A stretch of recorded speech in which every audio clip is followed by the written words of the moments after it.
أما بعد، فإن أصدق الحديث كلام الله، وخير الهدي هدي محمد صلى الله عليه وسلم، وشر الأمور محدثاتها، فإن كل محدثة بدعة، وكل بدعة ضلالة، وكل ضلالة في النار. أحبتي في الله، يقول الله جل في علاه: ومن الناس من يتخذ من دون الله أندادا يحبونهم كحب الله والذين آمنوا أشد حبا لله. هذه الآية وغيرها من الآيات الدالة على معناها تبين ظاهر البيان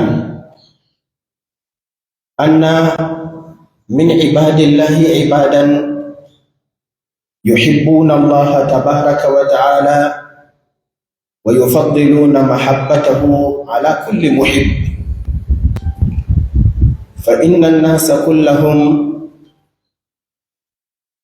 لهم أحباب يحبونهم، لكن المؤمنين حق الإيمان فإن محبتهم في ربهم أشد المحبة وأزكى المحبة، فإنهم يفضلون محبة ربهم تبارك وتعالى على كل من يحب، إنسانا كان أو غير إنسان، لأن كل المخلوقين كلهم سواء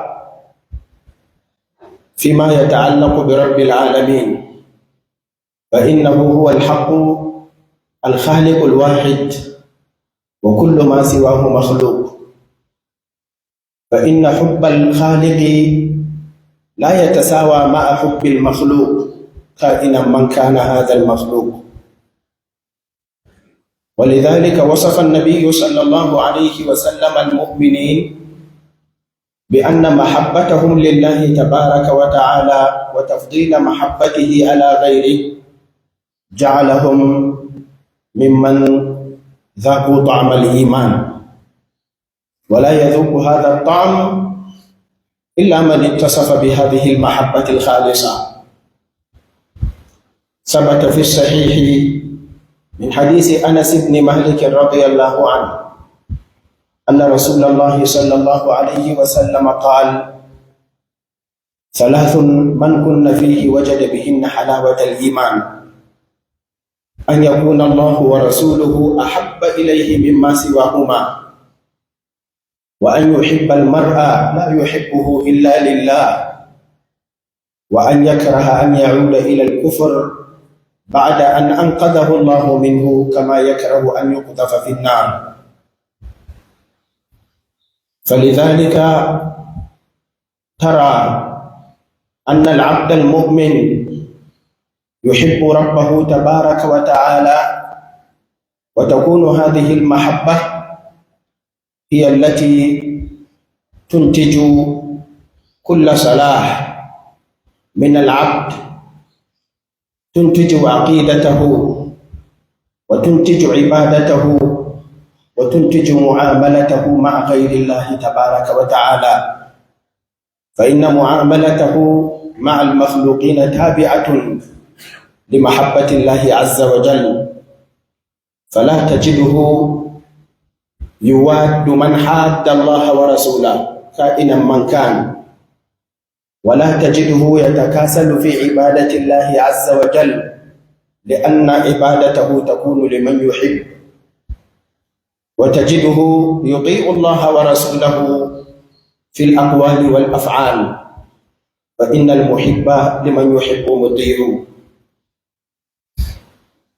وإن لمحبة الله تبارك وتعالى علامات ومظاهر التي تظهر في الاتصاف بها، ولا تظهر في الزعم ولا في التمني ولا في التحلي.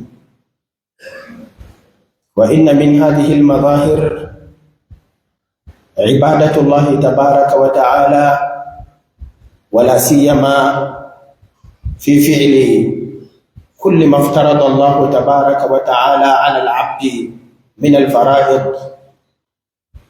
قال النبي صلى الله عليه وسلم في الحديث الصحيح الذي رواه عنه أبو هريرة رضي الله عنه، قال عليه الصلاة والسلام عن ربه تبارك وتعالى في الحديث القدسي: من عادى لي وليا فقد آذنته بالحرب، وما تقرب إلي عبدي بشيء أحب إلي مما افترضته عليه، ولا يزال عبدي يتقرب إلي بالنوافل حتى أحبه، فإذا أحببته كنت سمعه الذي يسمع به، وبصره الذي يبصر به، ويده التي يبطش بها، ورجله التي يمشي عليها، ولئن سألني لأعطينه، ولئن استعاذني لأعيذنه. فترون في هذا الحديث أن المتصفين بالولاية من الله تبارك وتعالى هم الذين عملوا بفرائض الله تبارك وتعالى واقتربوا إليه بالنوافل، حتى صارت أيديهم وأرجلهم وكل جوارحهم تابعة لما يحب الله تبارك وتعالى. ومن مظاهر محبة الله تبارك وتعالى في العبد طاعته لنبيه صلى الله عليه وسلم، والاهتداء بسنته، واتباع مسلكه عليه الصلاة والسلام. قال الله تبارك وتعالى: قل إن كنتم تحبون الله فاتبعوني يحببكم الله ويغفر لكم ذنوبكم والله غفور رحيم. فإذا كان العبد محبا لله تبارك وتعالى، فإن مما يبين ويدل على هذه المحبة طاعته لرسول الله صلى الله عليه وسلم، وذلك يجعل له محبة من الله تبارك وتعالى.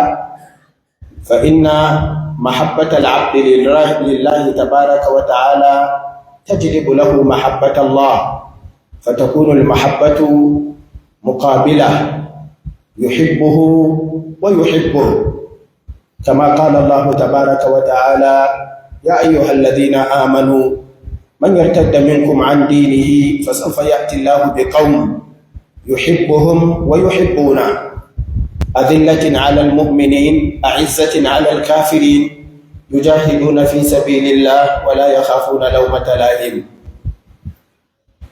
وإن من مظاهر محبة العبد لربه تبارك وتعالى الولاء والبراء، الولاء للمؤمنين والبراء من الكافرين.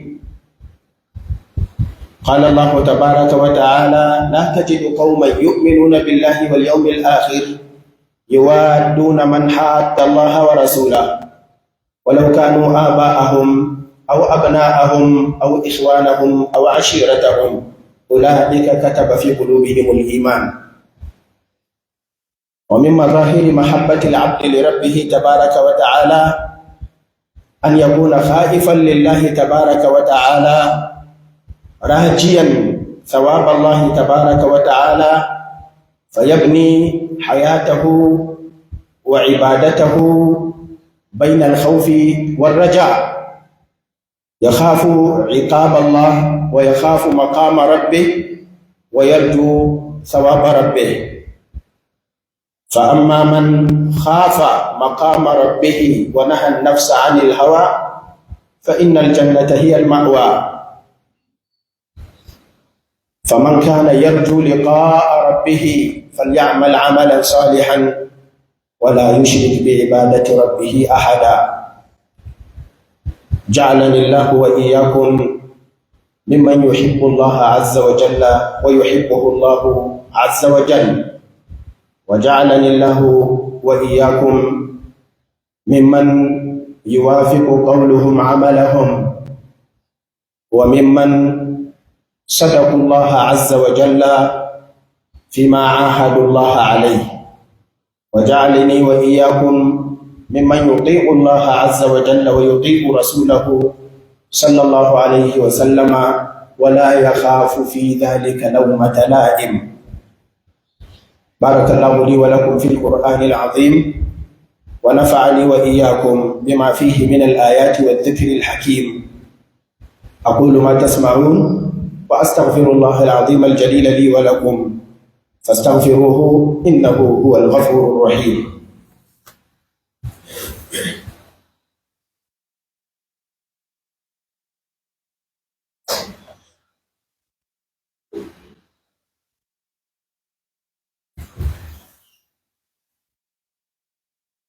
الحمد لله على إحسانه، والشكر له على توفيقه وامتنانه، وأشهد أن لا إله إلا الله وحده لا شريك له تعظيما لشأنه، وأشهد أن محمدا عبده ورسوله الداعي إلى رضوانه صلى الله عليه وعلى آله وصحبه وإخوانه. يقول يوانا مسلمين، yana ɗaya daga cikin mafi girman siffofi da suke tabbatar da imani na gaskiya kuma suke bambanta mumini na ƙwarai da kuma musulmi na bogi shine ƙaunar Allah da fifita ƙaunar Allah sama da kowa. Ubangijinmu mai girma da ɗaukaka, ɗaya daga cikin siffofin da muminai ke tabbata muminai da su shine ƙaunarsa da kuma fifita ƙaunarsa sama da ƙaunar kowa. Idan an ce kowa ya haɗa da dukkan wanda ba Allah ba, saboda duk wanda ba Allah ba halittacce ne, Ubangiji kuwa shine mai halitta. Don haka ba a iya daidaita ƙaunar mai halitta da wanda aka halitta, domin dukkan bayi nasa ne. Yayin da duk bawa ya ci ƙaunar wani wanda ba Allah ba ta mamaye zuciyarsa irin yadda ƙaunar Allah take mamaye zuciyar mumini, to wannan mutum ya zama bawan wancan, bai zama bawan Allah ba. Domin ƙauna ɗin ita ce ma asalin ruhin da ke tabbatar da imani, domin inda bawa baya ƙaunar Ubangiji ba zai bauta masa ba. Bautar Allah ba daidai take da bautar wani Allah ba. Shi yasa duk wanda yake bautar Allah to dole ya zama bautarsa an gina ta ne akan yana ƙaunar Allah ne, kuma yana son abin da ke wurin Allah na lada, kuma yana da kwaɗayin samun abin da ke wurin Allah na sakamako. Wannan shi ke nuna gaskiyar ƙauna daga bawa zuwa ga Ubangiji. Ubangijinmu maɗaukakin sarki ya ce daga cikin mutane akwai waɗanda suke ƙaunar waɗansu kishiyoyin Allah, shine wa minan nasi man yattakhidhu min dunillahi andadan yuhibbunahum ka hubbillah. Suna ƙaunar su irin yadda ake ƙaunar Allah ko irin yadda mumine ke ƙaunar Allah, su kuma a gefe guda suna ƙaunar wani Allah irin wannan ƙaunar. Sai Allah ya ce walladina amanu ashaddu hubban lillah, amma su masu imani kam suna fifita tsananin ƙauna ne zuwa ga Allah. Tunda Allah ya ce walladina amanu, ashe abin da ke gaskata imanin mai imani shine ƙaunarsa ga Allah.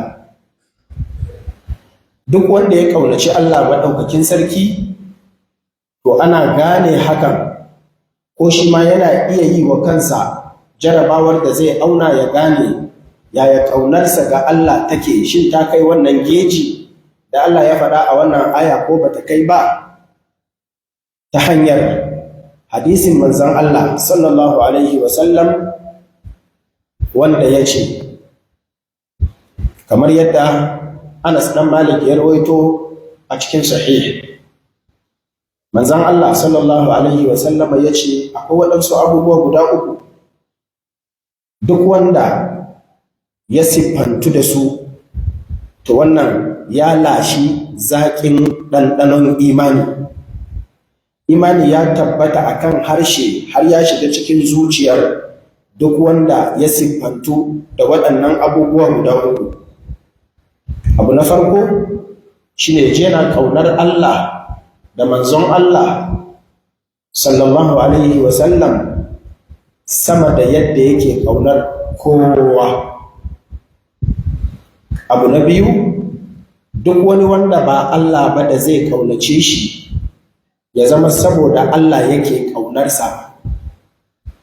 Abu na uku, ya je yana ƙin abin da Allah yake ƙi, shine kafirci, kamar irin yadda yake ƙin a ce ya koma, a ce Allah ya ƙona shi, haka yake jin ƙi a zuciyarsa da kafirci da kuma barin addinin Allah.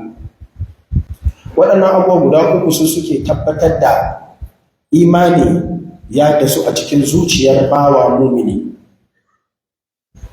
Na farko shine ya zama ƙaunarsa ga Allah ta fi ƙaunarsa da kowa subhanahu wa ta'ala. Ƙaunarsa ga annabi ta fi ƙaunarsa ga kowa sallallahu alaihi wa ala alihi wa sallam. Ta yaya wannan ƙauna take iya fin ta kowa? Shine ya zama idan Allah ya ce to maganar Allah tana gaba da maganar kowa. Idan Allah ya hana, hanin Allah yana gaba da hanin kowa.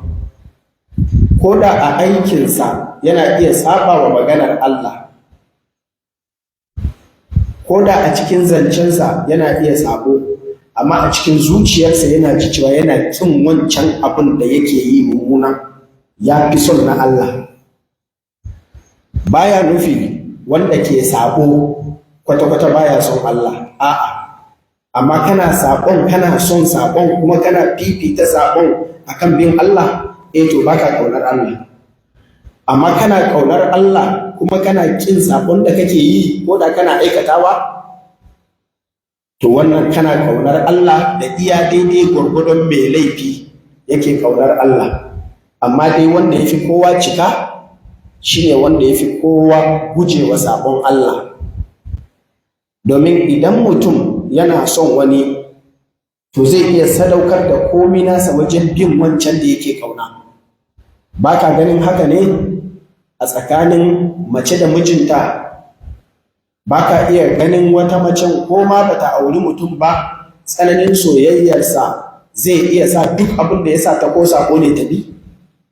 Baka iya gani a tsakanin ƴan uwa akwai wanda wani ɗan uwan ke ƙaunar ɗan uwansa, duk hanyar da ya bi shi ma zai bi ko da na sako ne? Baka iya gani tsakanin iyaye da 'ya'ya? Baka iya gani tsakanin abokai da abokai? Baka gani tsakanin shugabanni da talakawa? Ko wani jagora a wata tafiya ta siyasa da shi da mabiyansa?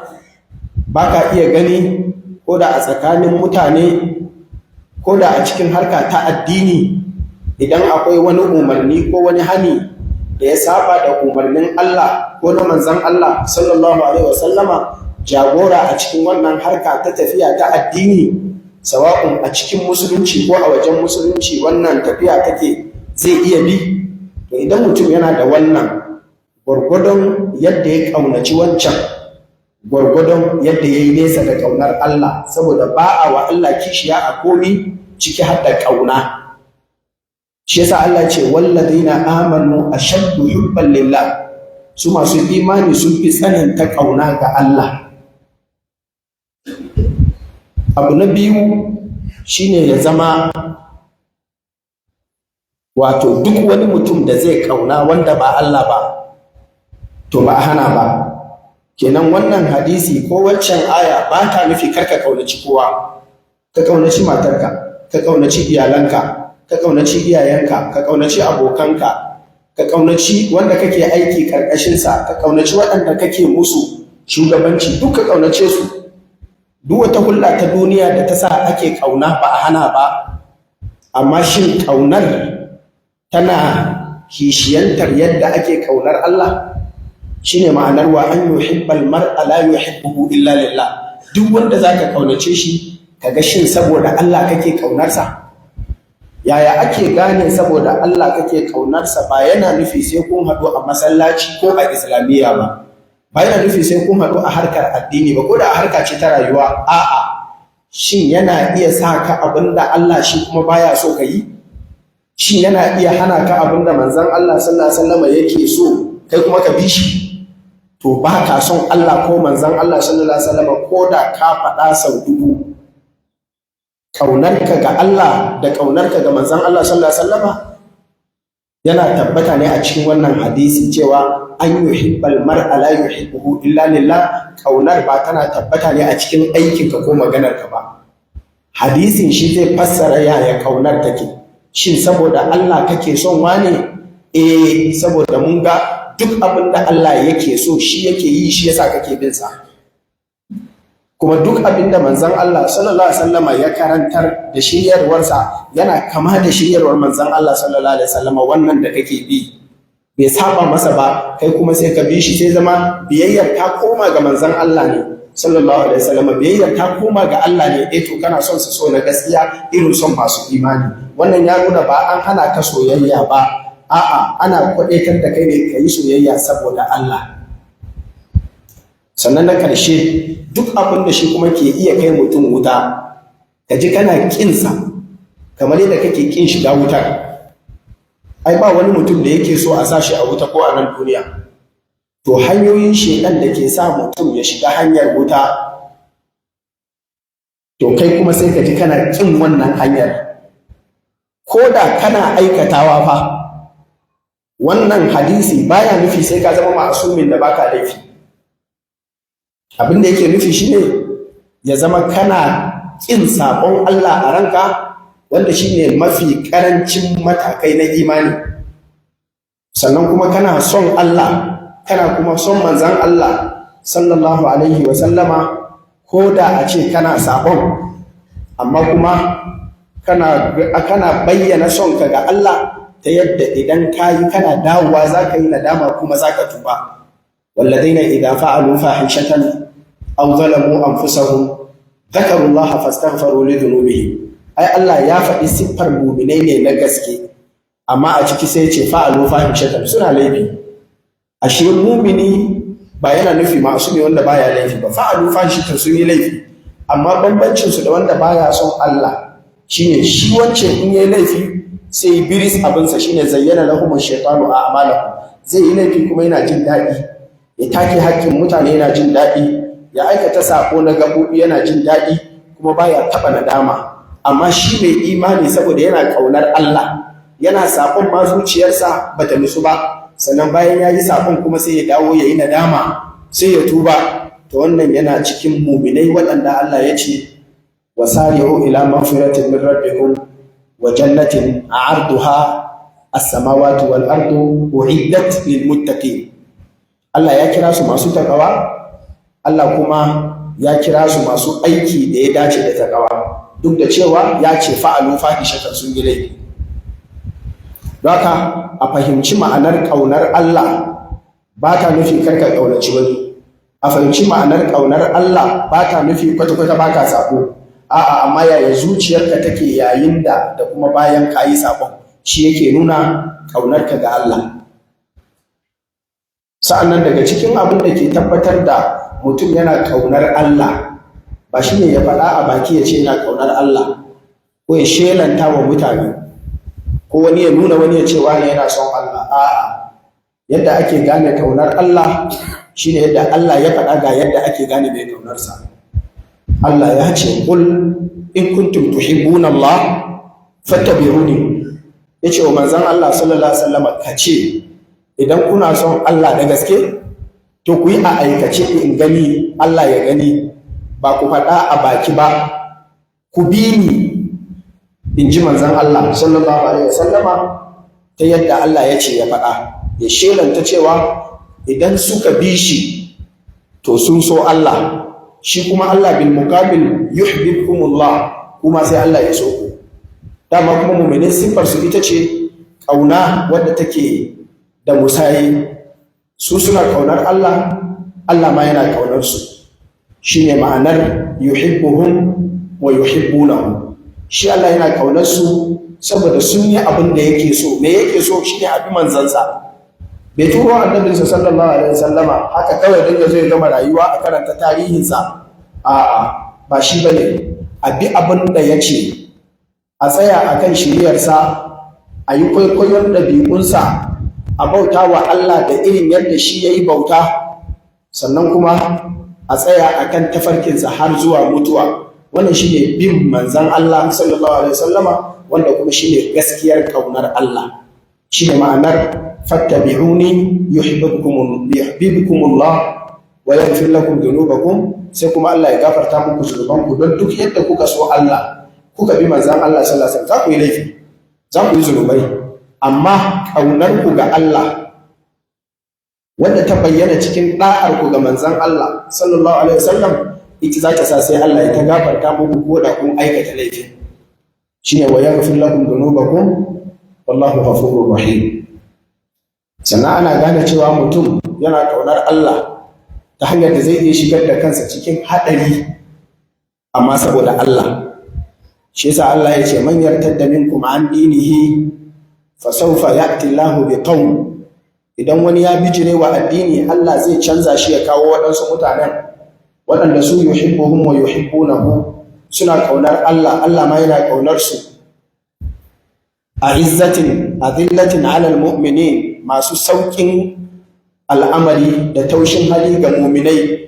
A'izzatin 'alal kafirin, masu nuna izza da ɗaukaka akan kafirai.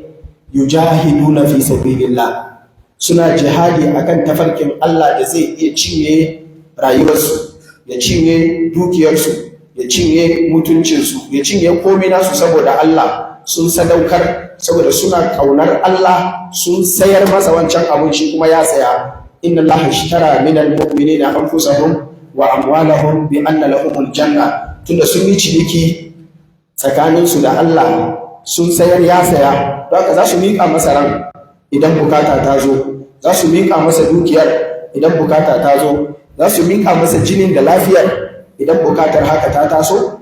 Ballantana ma abin da bai kai wannan ba shine mutuncinsu. Shi kuma Allah tun da ya alkawarin zai biya, ƙaunarsu da shi ta sa su kuma sun yarda sun bashi, kuma sun gaskata shi, saboda sun san duk abin da ya faɗa gaskiya ne. Wa man asdaqu min Allah qila wa man asdaqu min Allah haditha. Don haka sai Allah ya ce suna jihadi akan tafarkin Allah, wala yakhafuna lawmata la'im, kuma ba sa jin tsoron caccaka mai caccaka da zargin mai zargi. Duk wanda zai zarge su akan komi, matukar Allah ba zai zarge su ba, matukar manzon Allah sallallahu alaihi wasallama ba zai zarge su ba, to su ba sa jin tsoron zargin kowa. Dama tun farko ba su so kowa ba sai idan don son Allah ko son manzon Allah sallallahu alaihi wasallam. Wannan shine ma'anar ƙauna ta mumini ga Allah madaukakin sarki. Sannan kuma wanda yake ƙaunar Allah da gaske, to yana jin tsoron haɗuwa da Allah, kuma yana kwaɗayin abin hannun Allah. Domin duk wanda kake ƙauna, ai kana son alherinsa ne, kuma kana jin tsoron saba masa.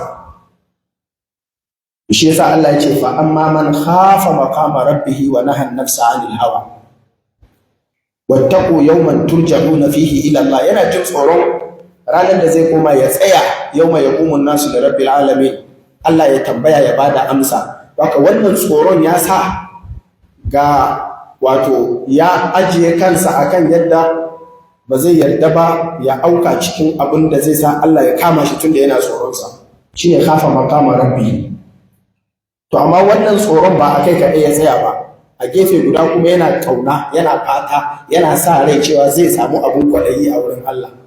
Allah zai biya shi ladan abin da yake yi. Wannan shine alkhawfu da arraja. Tsoro a gefe ɗaya, da kwaɗayi da ƙauna a gefe ɗaya, sai a haɗa su tare, sai ka ga an je wa Allah da kyakkyawan matsayi. Ƙaunar da kuma kwaɗayin shi yasa kake son aljanna, kana bauta wa Allah kana so ka samu aljannarsa, kana bauta wa Allah saboda yadda ya ce a bauta masa, ba saboda kai a fassararka ba. Ba daidai bane ka ce ina bauta wa Allah kawai saboda shi Allah ne, ba daidai bane. Kana bauta wa Allah tarju thawaballah wa takhafu iqaballah, kana fatan samun abun wurin Allah tunda kana kaunarsa, kana kuma tsoron abin da ke gare shi na azaba saboda kana kaunarsa a haka. To waɗannan abubuwan guda biyu dole sai sun tabbata suke cika sifofin mumini na ƙwarai. Shine ma'anan faman kana yarju liqa'a rabbih. Shi yasa addu'ar muminai, rabbana atina fid dunya hasana wa fil akhirati hasana. Allah a lahira ma ka bamu mai kyau, inda baka kwaɗayi ba za ka roƙa ba. Kuma wannan ita ce addu'ar da ta fi shahara a wurin manzon Allah sallallahu alaihi wasallama, injina na Aisha. Ba addu'ar da Annabi sallallahu alaihi wasallama ya fi yi sama da rabbana atina fid dunya hasana. Allah ka bamu mai kyau a duniya. Ashe kana kwaɗayin kayan Allah a duniya, shi yasa kullum kake nema ya baka. Inna ila Allahi rahimun. Haka a lahira ma kana kwaɗayin kayansa, shine kana fatan a ce shigar da kai aljanna. Wannan shine wa fil akhirati hasana. Shi kuma Allah ya yi alkawari lillazina ahsanul husna fasanuyassiruhu lil yusra. Idan kai kana jin kwaɗayin, sai Allah ya sauwaka maka hanyar da zaka samu, kuma sai ya baka mai kyau. Duk ayoyin da suke cikin alkur'ani da suke nuna irin wannan ma'ana suna kwaɗaitar da kai ne akan ka yi kwaɗayin abin da yake wurin Allah, kar ka yi kwaɗayin abin da yake wurin wani Allah. Ma indakum yanfadu wa ma indallahi baq. Duk abin da yake wurin ku mai karewa ne, amma na wurin Allah baya karewa. Walal akhiratu khairul laka min al-ula. Abinda Allah zai bayar a lahira yafi abinda ake samu a nan duniya.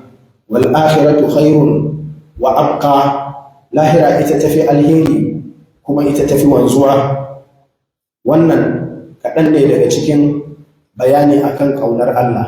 Allah ka sa mu zama masu ƙaunarka haƙiƙanin ƙauna, ka sa mu zama masu ƙaunar annabinka haƙiƙanin ƙauna, ka sa ƙaunarmu gare ka da annabinka sallallahu alaihi wasallama su zama ƙauna ta gaskiya wadda ka shaida a kanta, kuma irin wadda kake yin sakamako a kanta. Ka ɗora mu akan shiriyarka da shiriyar annabinka sallallahu alaihi wasallam. Ka sa mu zama masu kaskantar da kai a gaban muminai, masu tsanantawa kuma da izza a gaban kafirai. Allahumma salli ala Muhammad wa ala ali Muhammad kama sallaita ala Ibrahim wa ali Ibrahim innaka Hamidum Majid. Allahumma barik ala Muhammad wa ala ali Muhammad kama barakta ala Ibrahim wa ali Ibrahim innaka Hamidum Majid. Allahumma arda 'anil khulafa'ir rashidin al-mahdiyyin alladhina qadaw bil haqqi wa bihi kanu ya'dilun. Allahumma arda عن جميع أصحاب نبيك صلى الله عليه وسلم وآله وأتباعه، وارض عنا معهم بجودك وكرمك يا أكرم الأكرمين. اللهم ربنا آتنا في الدنيا حسنة وفي الآخرة حسنة وقنا عذاب النار. اللهم أحسن عاقبتنا في الأمور كلها وأجرنا من خزي الدنيا وعذاب الآخرة. اللهم آت نفوسنا تقواها وزكها أنت خير من زكاها، أنت وليها ومولاها. ربنا تقبل منا إنك أنت السميع العليم، واغفر لنا ولوالدينا وللمؤمنين يوم يقوم الحساب. اللهم ربنا آتنا من لدنك رحمة وهيئ لنا من أمرنا رشدا. اللهم اغفر لنا ولوالدينا، اللهم اغفر لنا ولأولادنا، اللهم اغفر لنا ولذرياتنا، اللهم اغفر لنا ولأزواجنا، اللهم اغفر لنا ولمن له حق علينا، اللهم اغفر لنا ولمشايخنا، اللهم اغفر لنا ولأئمتنا. اللهم ربنا تقبل منا إنك أنت السميع العليم. نسألك الخير كله عاجله وآجله، ونعوذ بك من الشر كله عاجله وآجله. آمنا الله في أوطاننا، اللهم آمنا في أوطاننا. اللهم أصلح أئمتنا وولاة أمورنا. اللهم اجعل ولايتنا في من خافك واتقاك واتبع رضاك يا رب العالمين. اللهم اهدنا سبل السلام وأرشدنا إلى صراطك المستقيم. ربنا تقبل منا إنك أنت السميع العليم، وتب علينا يا مولانا إنك أنت التواب الرحيم. عباد الله، إن الله يأمر بالعدل والإحسان وإيتاء ذي القربى وينهى عن الفحشاء والمنكر والبغي يعظكم لعلكم تذكرون. فاذكروا الله العظيم الجليل يذكركم، واشكروه على نعمه وآلائه يزدكم، ولذكر الله أكبر، والله يعلم ما تصنعون. قوموا لله قانتين.